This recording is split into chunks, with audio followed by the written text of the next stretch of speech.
শীতও প্রায় চলে যেতেই বসেছে। শীত চলে যাওয়ার আগে ফ্রেশ সবজিগুলো উপভোগ করে নিন। বাজার থেকে বেশ কিছুটা পেঁয়াজ কলি আর একটা বড় বেগুন কিনে আনা হয়েছিল।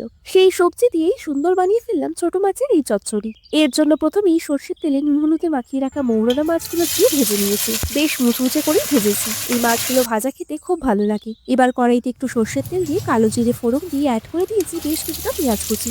অল্প একটু গ্রেটেড রসুন দিয়ে পেঁয়াজটা হালকা ভেজে অ্যাড করে দিয়েছি সবজিগুলো। সবজি হিসাবে ওই আলু বেগুন আর পেঁয়াজ কলি। সবজিটা হালকা ভেজে মশলা হিসেবে অ্যাড করে দিয়েছি হলুদ গুঁড়ো আর লঙ্কা গুঁড়ো।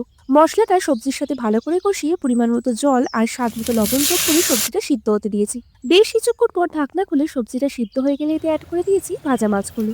আবারও সবটা খানিকক্ষণ ফুটিয়ে লাস্টে চেরা কাঁচা লঙ্কা আর নামানোর আগে কিছুটা ধনেপাতা কুচি ছড়িয়ে দিয়েছি। ব্যাস রেডি। এরকম মাখা মাখা অবস্থাতেই নামিয়ে নিয়েছি। এবার গরম ভাতের সাথে প্রথম পাতে এই চচ্চড়ি কিছুটা সার্ভ করে নিন আর এনজয়। আপনাদের কেমন লাগে এই চচ্চড়ি জানাতে ভুলবেন না। এখন সাবস্ক্রাইব ফর মোর।